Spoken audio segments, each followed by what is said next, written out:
जी छात्रों, मैं सुनील वर्णवाल अपने संस्थान आईएएस पॉइंट मुखर्जी नगर के ऑनलाइन पोर्टल पर आप लोगों का स्वागत करता हूं। जैसा कि आप लोग बोर्ड पर देख रहे होंगे, वित्त आयोग। आज हमारा टॉपिक वित्त आयोग है। वित्त आयोग का महत्व इसलिए आज है कि आज हम इसे लेके क्यों आए हैं, इसके पीछे हम चर्चा करते हैं कि वित्त आयोग ने अभी हाल ही में अपनी एक रिपोर्ट साझा की है। वह रिपोर्ट जो कि इस संदर्भ में है कि केंद्र द्वारा जो बंटवारे वाली कर के जो पूल होते हैं, मीन्स जो केंद्र बहुत सारे करों को इकट्ठा करता है और फिर उसे राज्यों के बीच में बांटा जाता है, राज्य और केंद्र के बीच में। तो उन जो राज्य और केंद्र के बीच में जो कर बांटे जाते हैं, उन करों के बांटने के लिए क्या प्रक्रिया होनी चाहिए, किस तरह से बांटना चाहिए, राज्यों को कितना मिलना चाहिए, केंद्र को कितना मिलना चाहिए, इस सब संदर्भ में ये वित्त आयोग एक रिपोर्ट प्रस्तुत करता है। और इस संदर्भ में हम इसके पहले भी हम बात करें कि वह रिपोर्ट जो आई थी, इस रिपोर्ट में क्या क्या था, उसके पहले हम थोड़ा सा चर्चा करते हैं कि आखिर वित्त आयोग है क्या और वित्त आयोग को इस तरह से फॉर्म करने की जरूरत क्या है। तो इस बैकग्राउंड के पीछे चलते हैं। तो छात्रों, जैसा कि हम जानते हैं कि अपना देश एक लोकतांत्रिक देश है। लोकतांत्रिक के साथ साथ एक संघीय व्यवस्था भी यहाँ पर है। संघीय व्यवस्था का मतलब क्या होता है? संघीय व्यवस्था का मतलब है कि यहाँ पे राज्य और केंद्र दोनों अलग अलग हैं, दोनों की अलग शक्तियां हैं, वो भी संविधान का मतलब संविधान में ही उन्हें केंद्र को अपनी अलग शक्तियां दी गई हैं, केंद्र के अलग क्षेत्र हैं जहां पर काम करेगा। ऐसे ही राज्यों को अलग से उनके क्षेत्र बांट दिए गए हैं। साथ ही साथ ये भी व्यवस्था की गई कि केंद्र को काम करने के लिए राजस्व कहाँ से प्राप्त होगा, राज्यों को राजस्व कहाँ से प्राप्त होगा। तो छात्रों, अगर आप देखते होंगे एक सामान्य सी प्रक्रिया दिखती होगी। कभी कभी राज्य कहते हैं, विशेषकर बिहार, अगर हम देखें बिहार के राज्य या फिर बहुत सारे आंध्र प्रदेश के राज्य, बहुत सारे राज्यों को आप देखते होंगे लगातार कहते हैं कि केंद्र हमें पैसा कम देता है, हमें कम पैसे देता है। तो दरअसल वो पैसे देने न देने का मामला है क्या? वो मामला यही है कि राज्यों के पास कर उगाहने की शक्ति कम है। इसका मतलब हमारे जब संविधान निर्माताओं ने व्यवस्था की थी कि जो देश है वो उस पर ज्यादा, वो संघीय है, संघीय के साथ साथ उस पर संघ का ज्यादा प्रभाव होगा, मतलब केंद्र का प्रभाव ज्यादा होगा राज्यों पर, यानी कि केंद्र ज्यादा सशक्त है राज्यों की तुलना में। तो अगर केंद्र को हम ज्यादा सशक्त कर देते हैं राज्यों की तुलना में, तो फिर राज्यों को जो हमने बहुत सारे काम बांटे हैं, स्वास्थ्य के संबंध में आप देखेंगे, पुलिसिंग के संबंध में, लॉ एंड ऑर्डर मेंटेन करने के संबंध में, तो अगर आप कामों के संदर्भ में देखेंगे तो राज्यों के पास काम ज्यादा है बनिस्बत केंद्र के, बट राज्यों को राजस्व उगाने की शक्ति कम है। तो इसी को ध्यान में रखते हुए हमारे संविधान निर्माताओं ने एक व्यवस्था की थी और संविधान में उन्होंने संविधान का आर्टिकल 280, इस 280 के माध्यम से एक व्यवस्था की गई थी कि केंद्र सरकार द्वारा या संसद द्वारा एक हर 5 वर्ष पर एक वित्त आयोग का गठन किया जाएगा। ये वित्त आयोग जो है हर 5 वर्ष के लिए एक रिपोर्ट देगा कि जो भी पैसा, जो पूल, मीन्स वो पूल होता है जो कर, मान लीजिए ऐसे कुछ कर है, एक कर उगाहा जाता है किससे? केंद्र द्वारा, केंद्र द्वारा वसूला जाता है।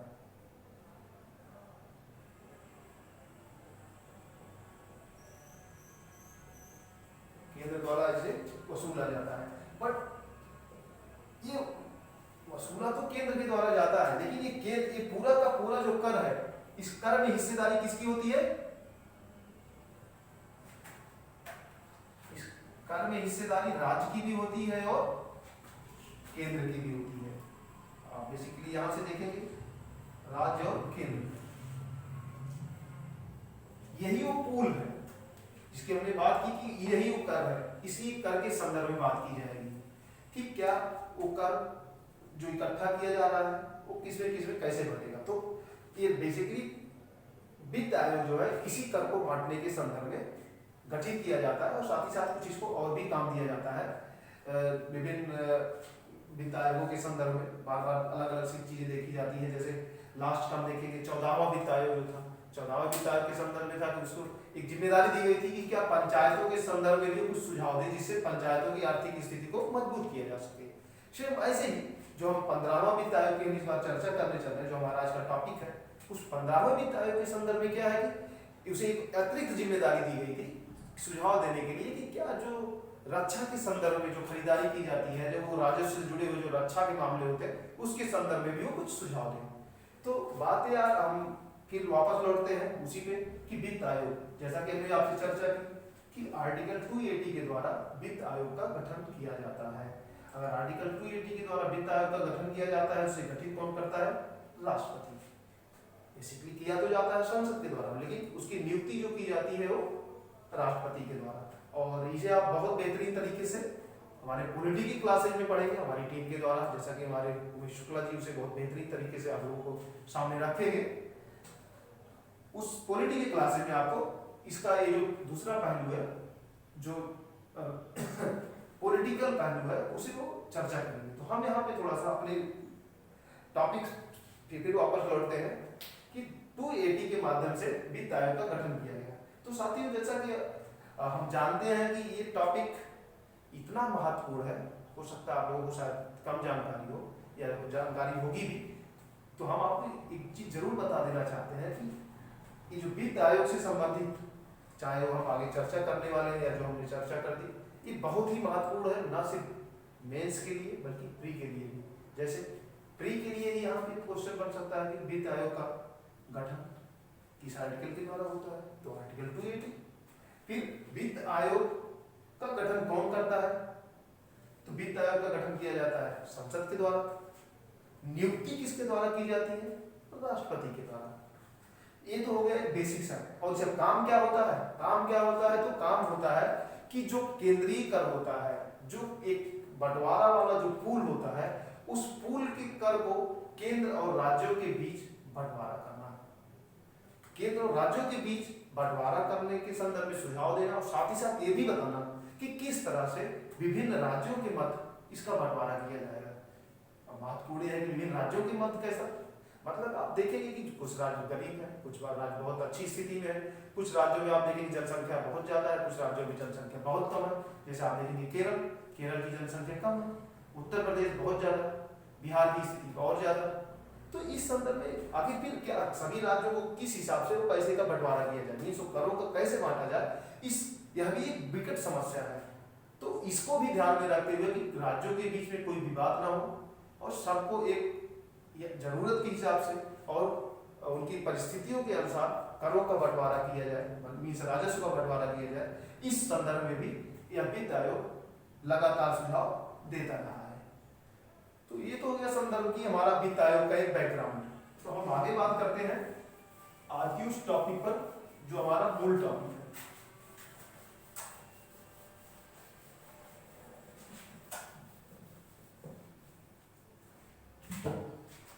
आज का मूल टॉपिक, अब हम उस पे आते हैं। ये एक्चुअली हमारा है 15वां वित्त आयोग, 15th फाइनेंस कमीशन की रिपोर्ट। एक्चुअली अभी हाल ही में इस 15th फाइनेंस कमीशन ने जो रिपोर्ट अपनी प्रस्तुत की है, उस रिपोर्ट में उसने बहुत सारी बातें बताई है कि किस तरह से केंद्र और राज्य के बीच में वो पूल वाले करों का बंटवारा होगा, कितना परसेंटेज, आई थिंक 41% की उसने बात की है कि 41% राज्यों को दिया जाएगा, रेस्ट 59% का जो है केंद्र के पास आएगा। तो सवाल है, साथ ही साथ उसने कुछ और पूल में, जैसा कि हमने अभी बात की, वर्टिकल किस तरह से चीजें किस तरह से राज्यों के बीच में बंटवारा किया जाएगा, इस संदर्भ में भी उसने बताई है। लेकिन उसके पहले कुछ और चीजों में हम चर्चा कर लेते हैं जिसका महत्व हमारे प्री के क्वेश्चंस के लिए अधिक है। जैसे 15वां वित्त आयोग, 15वां वित्त आयोग का अध्यक्ष कौन है? अध्यक्ष मीन्स चेयरपर्सन। तो आप इसको देखेंगे NK. Singh, NK. Singh. NK. Singh का मतलब नंद किशोर सिंह।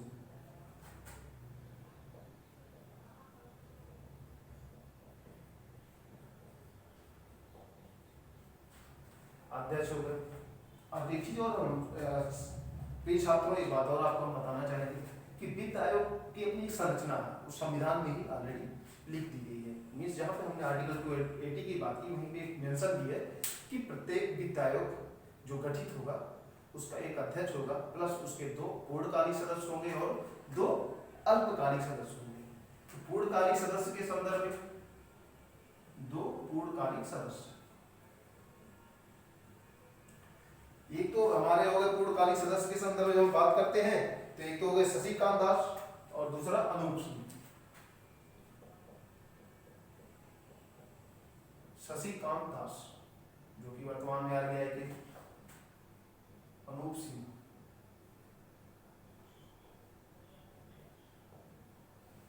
नेक्स्ट वन, शशिकांत दास से आप लोग पूरा परिचित होंगे, प्री के संदर्भ में लगातार क्वेश्चन भी बनते रहे हैं। आरबीआई का चेयरपर्सन कौन है वर्तमान में, है ना, तो इस संदर्भ में हम देखते हैं। और दो हो गए अल्पकालिक,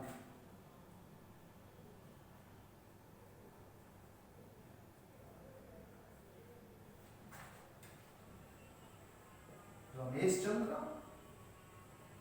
और next one Ashok Lahiri.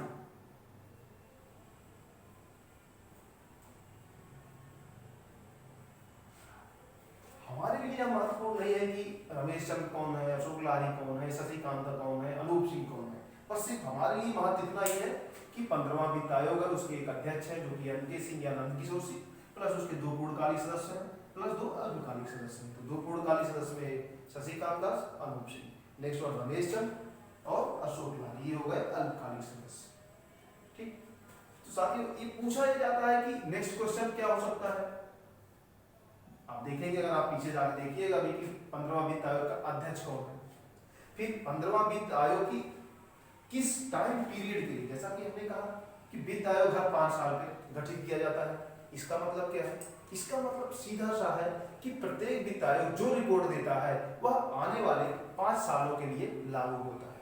Means अगर मान लीजिए कि जैसे वित्त आयोग 15वां वित्त आयोग ने रिपोर्ट दिया, तो ये वित्त आयोग का रिपोर्ट 2020 से 2025 के लिए लागू होगा।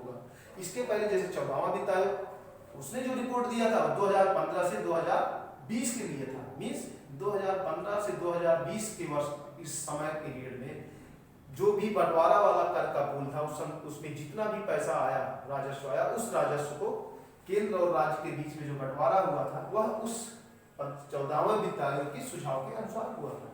इट मीन्स 15वां वित्त आयोग जो हमें सुझाव दे रहा है, इस सुझाव के आधार पर ही आने वाले 2020 से 2025 तक के बंटवारे वाले पूल के राजस्व का बंटवारा किया जाएगा केंद्र और राज्यों के संदर्भ में, और राज्य ही नहीं मीन्स विभिन्न राज्यों के संदर्भ में भी।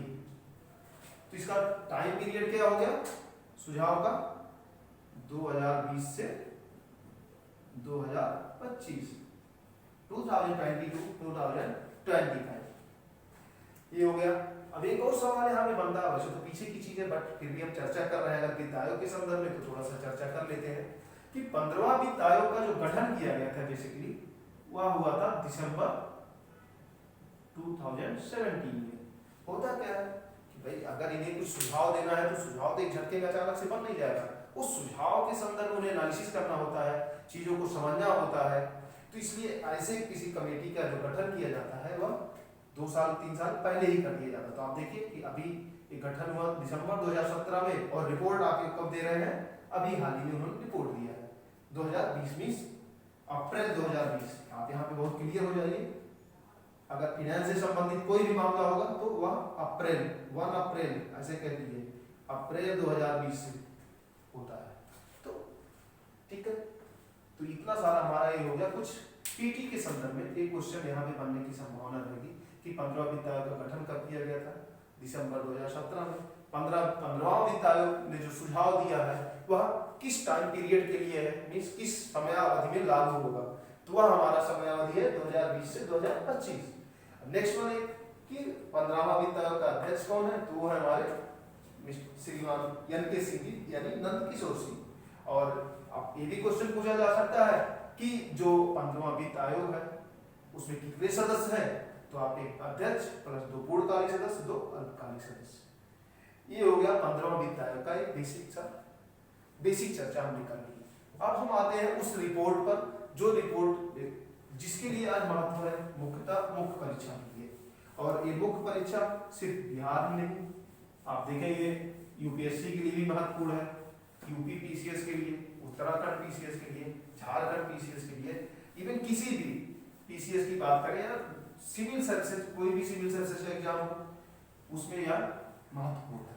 और हो सकता है कि हम विभिन्न एग्जाम्स के ऐसे में भी यह महत्व रखता है और पूछा भी जा सकता है कि 15वां वित्त आयोग द्वारा प्रस्तुत रिपोर्ट का विहंगम अवलोकन करें या 15वां वित्त आयोग द्वारा प्रस्तुत रिपोर्ट पर चर्चा करें। तो इस तरह से चीजें बनती हैं। तो हम चर्चा कर लेते हैं कि बेसिकली 15वां वित्त आयोग ने जो रिपोर्ट दिया है वो है क्या। जैसा कि हमने चर्चा की पहले ही कि वित्त आयोग जो रिपोर्ट देता है वह केंद्र द्वारा वसूले गए कर पूल बंटवारा वाला राजस्व पूल में से केंद्र और राज्यों के बीच करों के बंटवारे के संदर्भ में होता है।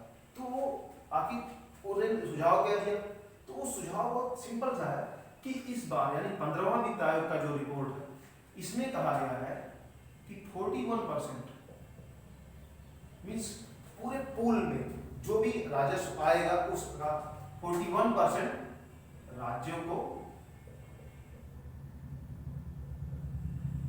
दिया जाएगा, दिया जाए, है ना, दिया जाएगा नहीं कहा जा सकता है, बेसिकली राज्यों को दिया जाए मीन्स 41% उसमें देने का सुझाव किया है। अब सवाल यह है कि हम थोड़ा सा पीछे जाके देख लेते हैं कि विभिन्न इसके पहले के जो वित्त आयोग रहे हैं उन्होंने क्या क्या कितना कितना सुझाव किया था।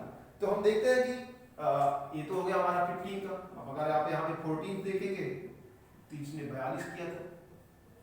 अच्छा, महत्वपूर्ण है कि एक चीज हम यहाँ पे आप लोगों को और अभी यहीं पे बता देना चाहेंगे और जानना जरूरी भी है कि आखिर 14 में 42 तो 15 में 41% मीन्स 1% की कमी दिख रही है आपको।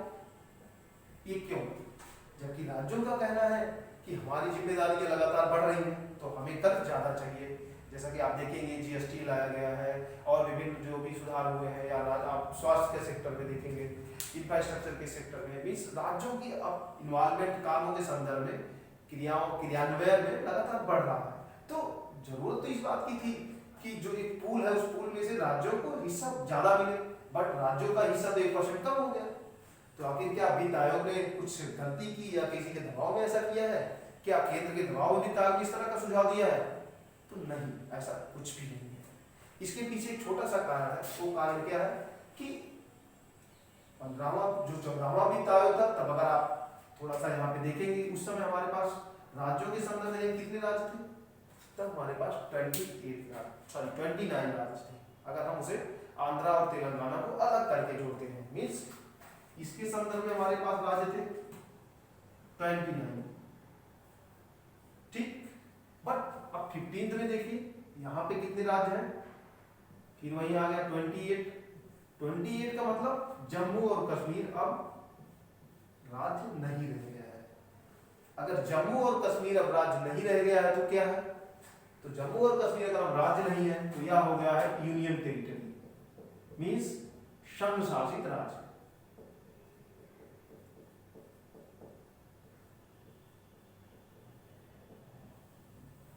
अगर यह संघ शासित राज्य हो गया है जम्मू और कश्मीर तो आप बताइए सिंपल सी बात कि क्या संघ शासित राज्य में लैंड ऑर्डर मेंटेन करने की या फिर वहां पे विकास की गतिविधियां चलाने की या जितने भी सारी एक्टिविटीज होती है वो किसकी जिम्मेदारी होती है?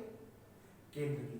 अगर वो केंद्र की जिम्मेदारी है तो जाहिर सी बात है कि 14th वित्त फाइनेंस कमीशन और 15th फाइनेंस कमीशन में एक छोटा सा यही अंतर हो गया कि जम्मू कश्मीर जो एक बड़ा सा राज्य है जिसके लिए बड़ा सा आवंटन भी वित्तीय होता था वह पूरा का पूरा शिफ्ट कर गया कहाँ? संघ की तरफ यानी केंद्र की तरफ। तो इसलिए 1% की कमी हमें दिख रही है। बेसिकली 1% की कमी नहीं है बल्कि बनिस्बत तुलना में आप देखेंगे कि जम्मू कश्मीर को जो एक बड़ा सा पार्ट मिलता था पूरे इस फाइनेंस कमीशन द्वारा सुझाव किए गए वो उस पार्ट का पूरा अब आ गया दबाव किसके ऊपर? संघ के ऊपर।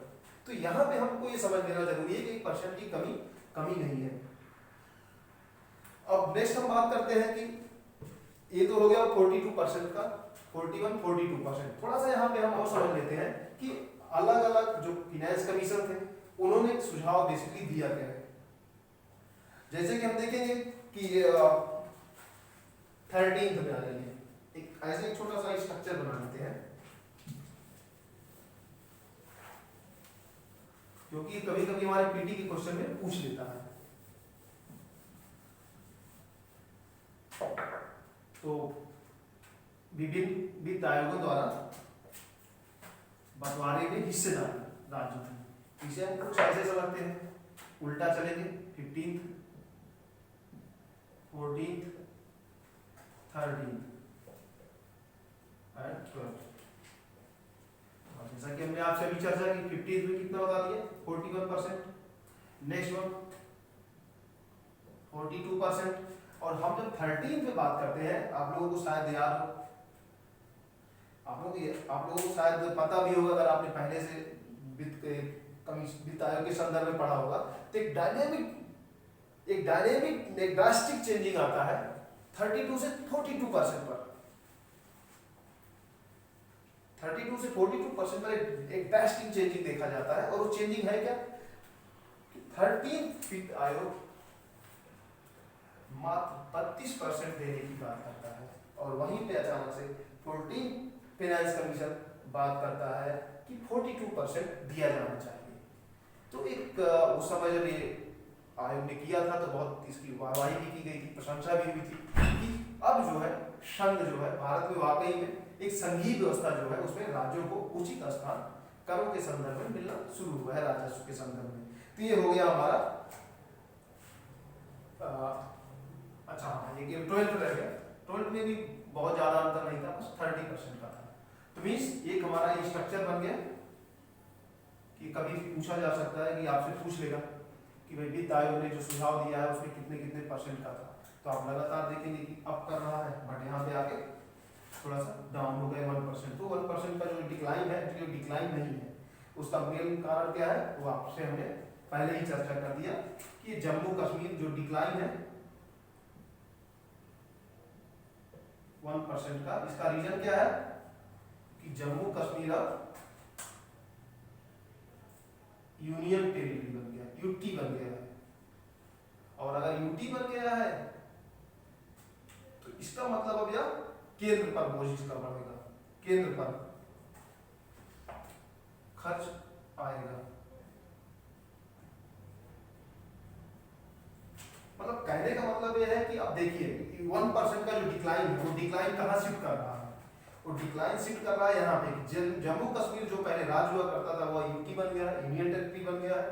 इसलिए जम्मू कश्मीर के संदर्भ में जितने भी खर्च हुआ करते थे उसका जो राजस्व की जिसकी हिस्सेदारी थी वह हिस्सेदारी केंद्र पर आएगी। तो इसलिए वह 1% की जो डिक्लाइन है बेसिकली डिक्लाइन नहीं मानी जानी चाहिए। ठीक है, तो छात्रों थोड़ा सा हम छात्रों कुछ और आगे बात करते हैं कि ये तो हो गया हमारा, इसे हम आर्थिक शब्दों में कहते हैं क्षैतिज अंतर, सॉरी लंबवत वर्टिकल। इसे आप देखेंगे कि लंबवत वैसे इसका कुछ इतना ज़्यादा महत्व नहीं है, क्षैतिज है कि लंबवत है, इसे हम चर्चा भी न करें तो ज़्यादा ठीक है, छोड़ देते हैं। चलिए ये तो हो गया हमारा बंटवारा की विभिन्न आयोगों द्वारा बंटवारे के पूल में राज्यों को हिस्सा देने के संदर्भ में। अब हम बात करते हैं कि भाई आपने 42, 41 या 30, 32% जो भी बता दिया, लेकिन उसे राज्यों के बीच में कैसे बांटा जाएगा। सभी राज्यों में, जैसा कि पहले चर्चा की, सभी राज्यों की स्थिति तो एक बराबर है नहीं, तो राज्यों को आखिर कैसे देंगे। मान लीजिए भाई अगर आप कह लीजिए कि चलिए जनसंख्या के आधार पर देंगे, ये कौन सी बात हो गई। बिहार में जनसंख्या का ज़्यादा तेजी से बढ़ रही है बनिस्पत केरल के, बनिस्पत तमिलनाडु के। तो क्या अब तमिलनाडु वालों को आप पैसा कम देंगे, क्या उनकी जिम्मेदारियां कम हो गई, जबकि कहा जा रहा है कि जनसंख्या नियंत्रण जरूरी है। तो इसके लिए कुछ एक व्यवस्थित तरीके से आयोग ने कुछ सुझाव दिया है कि किस तरह से मतलब एक समन्वय स्थापित करने की कोशिश की है कि जिससे जहाँ पे जनसंख्या तेजी से बढ़ रही है उन्हें भी लाभ मिले, और जहाँ पे जिन्होंने नियंत्रण कर लिया है, जो बहुत अच्छा परफॉर्म कर रहे हैं, उन्हें भी उस परफॉर्मेंस का कुछ न कुछ लाभ मिले। इसी संदर्भ में हम बात करते हैं कि वित्त आयोग ने विभिन्न राज्यों के संदर्भ में बंटवारे के लिए जो सूची बनाई है वो क्या है। तो हम देखते हैं कि सर्वप्रथम क्या है। तो एक तो उन्होंने बनाया है जनसंख्या, ये जनसंख्या है 2011 के आधार पर। इसकी भागीदारी मतलब कितनी होगी 15%। इसका मतलब ये हो गया 2011 के आधार पर जो जनगणना हुई थी उस जनगणना में किसकी कितनी भागीदारी है हर राज्य की, उस भागीदारी के आधार पर मतलब कर पूल में 15% का उनको हिस्सा मिलेगा। और नेक्स्ट वन हम बात करते हैं कि आखिर वो क्या है। तो ये देखिए महत्वपूर्ण है कि जो विभिन्न राज्य हैं, किसी का क्षेत्रफल कम है, किसी का कम ज़्यादा है, फिर किसी की बाउंड्री बहुत अन्य देशों से मतलब एक अंतर्राष्ट्रीय स्तर की होती है, फिर किसी की बाउंड्री बिल्कुल समाहित है, छोटी है, बहुत ज़्यादा आसान है, कम वहाँ पे समस्याएं हैं, है ना। ये सब चीज़ों की हम चर्चा करते हैं। अगर बाउंड्री के संदर्भ में तो आप देखेंगे इंटरनल सिक्योरिटी में एक हमारा टॉपिक ही है, वहाँ पे हमें बहुत अच्छे से पता चल क्लियर हो जाएगा। आप लोग कभी वहाँ पर जाके चर्चा देखेंगे कि बॉर्डर का महत्व क्या होता है खर्च के संदर्भ में या किसी देश की सुरक्षा में, तो उसी संदर्भ में। लेकिन इसके अलावा देखेंगे कि किस तरह से क्षेत्रफल एक महत्व रखता है, तो क्षेत्रफल को ही ध्यान में रखते हुए क्षेत्रफल 15%, क्षेत्रफल हो गया हमारा कितना 15% का। साथ ही साथ जैसा कि लगातार वैश्विक स्तर पर एक बहुत बड़ा इशू इमर्ज होकर आ रहा है पर्यावरण। तो हमारे देश में भी जैसा कि आपको पता भी 2015 का जो पेरिस समझौता हुआ था हमने लागू भी किया है और उसके लिए हम प्रतिबद्ध भी हैं उसे कैसे कैसे लागू करें। इन्हीं सबको ध्यान में रखते हुए हमारे देश में उसके पहले से और इस वित्त आयोग ने भी उसको ध्यान में रखा है और वन पारिस्थितिकी के आधार पर वो वन पारिस्थितिकी को 10% का यहाँ पे मार्जिन दिया है, 10% की हिस्सेदारी। ये तो हो गया हमारा जनसंख्या, क्षेत्रफल, वन पारिस्थितिकी। अब एक बात आती है कि क्या जो राज्य गरीब है, गरीब का मतलब यहाँ पे है कि किसी की इनकम प्रति व्यक्ति इनकम कम है ज्यादा है, तो क्या अगर हम उसे कैसे आके क्या अगर किसी की ज्यादा है और कम है तो सबको क्या बराबर ही राजस्व का हिस्सा बांटा जाए? नहीं, जरूरत इस बात की है कि अगर जहाँ पे कम है उन्हें भी स्टिमुलेट किया करके आगे बढ़ाए जाने की जरूरत है ताकि वह भी परिधि से केंद्र की तरफ आ सके। इसी को ध्यान में रखते हुए आय अंतराल को 45% का आय अंतराल 45%, ये हो गया आय अंतराल 45%। और नेक्स्ट वन इसमें हम और जोड़ते हैं तो क्या है कि निष्पादन कैसे होगा, या कहेंगे इसे हम थोड़ा सा शिफ्ट करते हैं। जनसंख्या की हमने एक चर्चा ही करनी की 2011, लेकिन हमने भी आपसे अभी चर्चा की थी कुछ समय पहले कि जैसे तमिलनाडु, केरल या फिर आंध्रा हो गया, है ना, ये लोग जो है इनके यहाँ जनसंख्या का नियंत्रण लगातार इन्होंने काम किया है जिससे जनसंख्या नियंत्रण में है। तो क्या अब उन्हें अगर हम सिर्फ जनसंख्या 2011 के आधार पर ही क्या बांट देंगे पैसा तो इनका बड़ा नुकसान हो जाएगा। इसी को ध्यान में रखते हुए जो अपना फाइनेंस कमीशन है इसने ये भी एक सुझाव दिया है कि जनसंख्या निष्पादन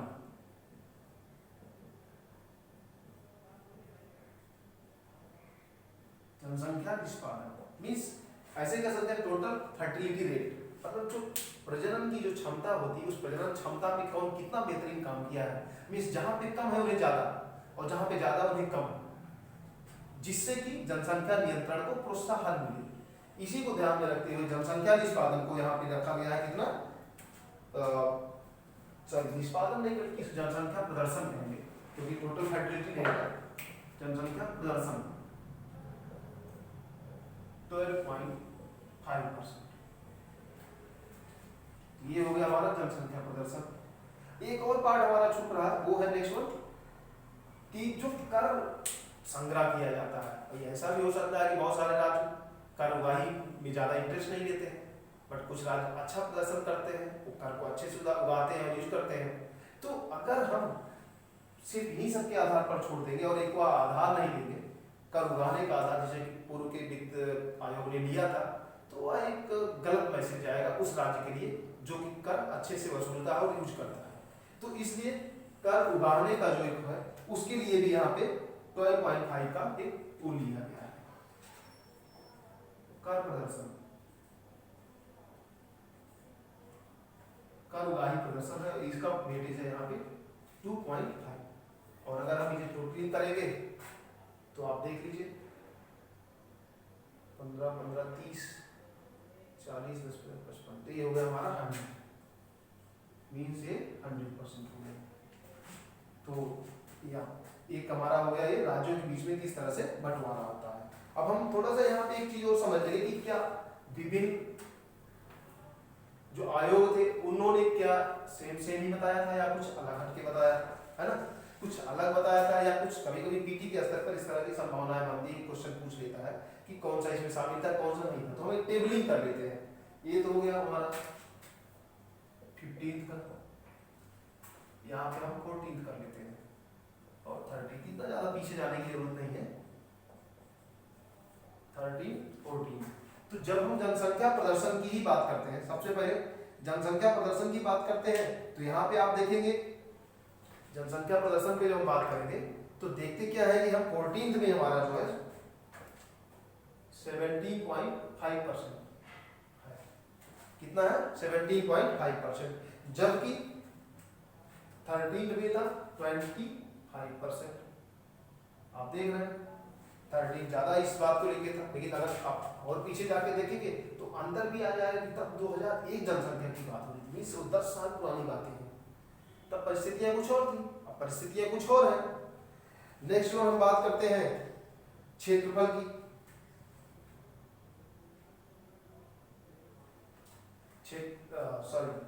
नेक्स्ट हम जनसंख्या 2011 की बात करेंगे, तो जनसंख्या 2011 की अगर हम बात करेंगे तो यहाँ पे जो है 10% 14th में था, और 13th में तो आई थिंक कोई इशू ही नहीं होगा क्योंकि तब तो 2011 की जनगणना ही नहीं हुई थी। ठीक है, नेक्स्ट वन बात करेंगे हम,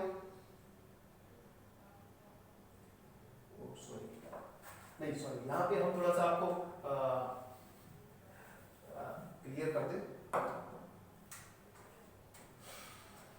कि जो जनसंख्या का हमारा था मामला, जनसंख्या 2011 के आधार पर हम देख रहे थे, वहां पे 10% इसका था, ये है 15% एंड दिस इज 10%। 2011 की जनगणना यहाँ पर भी हो चुकी थी,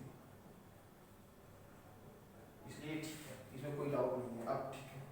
नेक्स्ट वन हम बात करेंगे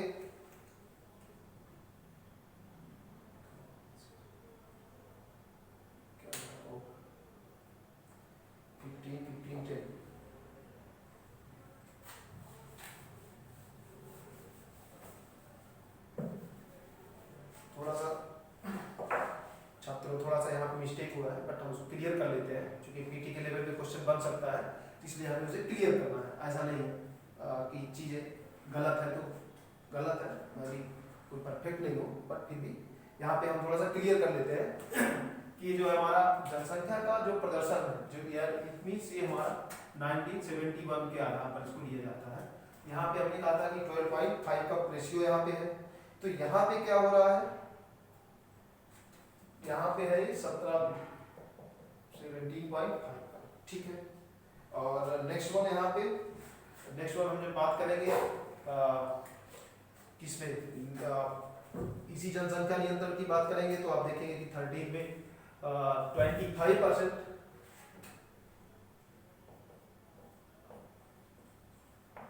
25% हो गया, और फिर हाँ जनसंख्या 2011 की हम बात करते हैं तो यहाँ पे 10%, बट यहाँ पे रेस्ट 0 क्योंकि तब तो 2011 का जनगणना हुआ ही नहीं था। अब हम बात करेंगे क्षेत्रफल का, तो क्षेत्रफल तो लगातार, क्षेत्रफल तो सेम ही है, बहुत ज्यादा अंतर होता ही नहीं है, ये होगा 15% एंड दिस इज 10%। वन पारिस्थितिकी की भी जो बात करेंगे, वन पारिस्थितिकी भी लगातार चीजें चलती आ रही थी, बट मुख्य रूप से यह पहली बार 14 फिनेंस कमीशन ने इसे लिया था। इसके पहले के जो वित्त आयोग थे उन्होंने कभी इसे इस पूल के संदर्भ में यानी पर्यावरण पारिस्थितिकी के को ध्यान में रखते हुए कुछ ऐसा विचार नहीं किया गया था। ये बात आ गई हमारी वन पारिस्थितिकी के संदर्भ में 75 पॉइंट, ये हो गया 14th में, जबकि 13th में यह नहीं था। तो क्या नेक्स्ट क्या है, आय अंतराल। आय अंतराल की अगर बात करेंगे तो यहाँ पे 50% था, यहाँ पे 50% आय अंतराल 13th में, जबकि आय अंतराल में 50% है, उसके पहले में क्या था 47.5%। नेक्स्ट वन, एक कर अंतराल हुआ करता था, जैसा कि हमने आपसे बताया कि 2.5 कर अंतराल है। 2.5 जो कर अंतराल है कैसे होगा, राजस्व अनुशासन इसी कहते हैं, और ये था हमारा 17.5।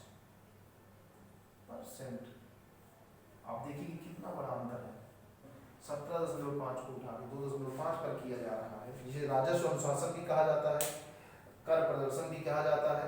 इस संदर्भ से हम लेते हैं। और इसके पहले जो ये था हमारा 7.5 पर।